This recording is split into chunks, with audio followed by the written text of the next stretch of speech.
সম্মানিত সভাপতি আছেন, আজকে অনুষ্ঠানের সম্মানিত পরিচালক আছেন, বিশিষ্ট নজরুল গবেষক আমাদের একান্ত প্রিয় ভাই আজাদ সহ সম্মানিত উপস্থিতগুলো সবার প্রতি আন্তরিক সালাম। আসসালামু আলাইকুম রাহমাতুল্লাহ। প্রশংসা পেয়েছে আল্লাহ তাআলা, রাসূল সাল্লাল্লাহু আলাইহি ওয়াসাল্লাম। প্রত্যেকটা কবি এবং সাহিত্যিক এদের জীবনে যদি আমরা আলোচনা করতে চাই তাহলে আমাদের কাছে কয়েকটা বিষয় প্রস্তাবিত হবে। তারা কোন জায়গা থেকে উঠে এসেছে, তাদের লক্ষ্য উদ্দেশ্য কী ছিল, তাদের কর্মজীবনটা কী ছিল, তারা কোন জায়গায় পৌঁছাতে চেয়েছে।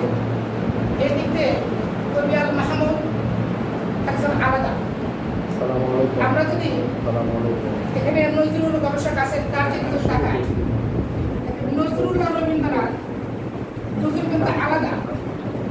যেখানে একজন রুটির দোকানে কাজ করে সে ইংরেজদের বিরুদ্ধে বলছিল সারা দেশ চাইলে কেবল না ছিল ইংরেজদের হাত ধরে যাওয়া।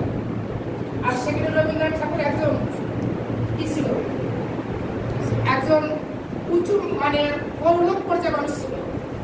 সে কিন্তু এই দেশকে নিয়ে মন্তব্য করছে মূর্খ দেশে আমরা বিশ্ববিদ্যালয়।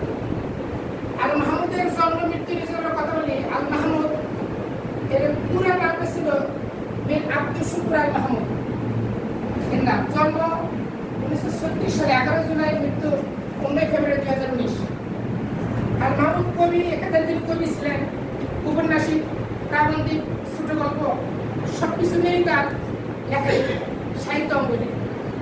সাহিত্য অঙ্গনে যদি আমরা তার কিছু কবিতা প্রাবন্ধিকে যদি আমরা আলোচনায় নিয়ে আসি তাহলে দেখা যাচ্ছে তার লোকলোকান্তর যে কবিতাটা আছে, কালের কলস, সোনালী কাবিন, মায়াবী পর্দা তুলে কোথাও, তারপরে প্রত্যাবর্তনের লজ্জা, এই কবি উপন্যাসিক সাহিত্যিক যে দিকগুলো যে আছে এগুলো যখন চিন্তা করি তাহলে তার কবিতা লেখার মধ্যে আমরা গ্রামীণ জীবনে অনেক কিছু ফুটে তুলতে পারবো।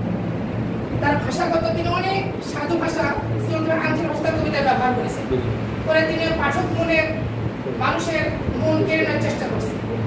আমরা যদি তার প্রত্যাবর্তনের লজ্জা কবিতাটা দেখি, তিনি তার কবিতার মধ্যে প্রত্যাবর্তন যে লজ্জা, গ্রামীণ জীবনটা তার কিছু সুন্দরী, তার বাবা মা সহ 5 ভাই বোনের জাহানারা সহ সবার নাম উল্লেখ করছে। করে সবাই ট্রেন ধরতে যাচ্ছে, শেষ ট্রেন ধরবে সহ সে সারা রাত লেখাপড়া করে।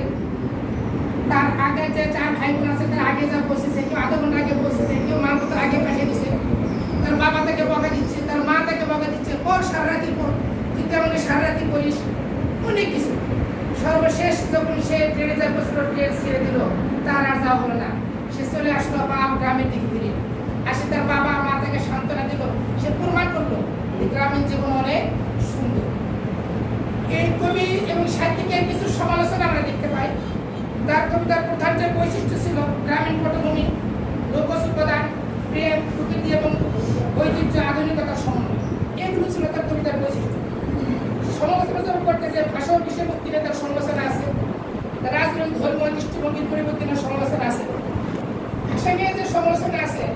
এখানে দেখা যায় কিছু কিছু ভাষা খুব সুন্দর, সিন্ধা নারী, তারপরে গুহা মানবে কিছু অশ্লীল কিছু কথা সে ব্যবহার করছে, এগুলোতে একটু সমালোচনা করতে পেরেছে। যেমন আমি ব্যাটেলিয়নের চাকরিতে অবস্থায় আমাদের একটা লেখকের মানে প্রবন্ধ সংকলন করার জন্য খুবই তাগিদ হয়েছিল, আহমদ ছফার লেখা। স্যার এখানে আসে, স্যারও হয়তো করে ফেলছে নাকি। তা আহমদ ছফার যে লেখক করছে লেখার মধ্যেও দেখা যায় কিছু কিছু কিন্তু এমন কিছু শব্দ ব্যবহার করছে সেগুলো একটু দৃষ্টিকোণ, এটা তার ছিল।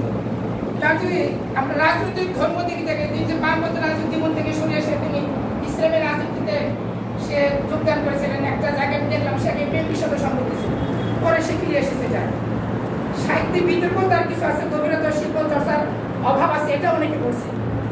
তার যে কবিতার সমগ্র আছে অনেকে, প্রেমের কবিতার সমগ্র আছে, উপন্যাস আছে। আল মাহমুদের আমি অনেক উক্তি কালতে একটু পড়াশোনা করতেছিলাম, আরও একটু পড়াশোনা করার প্রয়োজন ছিল, কিন্তু একটা সারাদিন প্রায় টিসিতেই ছিলাম। পারিবারিক একটু সমস্যার কারণে মানে একটু আরও একটু ভালো প্রস্তুতি নিয়ে আসতে পারতাম, ভালো বলতে পারতাম। তারপরে তার কিছু কিছু উক্তি আমাকে খুব মুগ্ধ করেছে। আমি 20টা উক্তি তার বললাম, তার 2-3টা উক্তি একটু বলার চেষ্টা করতেছি। তার উত্তর সে বলছে, আমি সেই কবি যার রক্তে আগুন ভাষার বিদ্রোহ।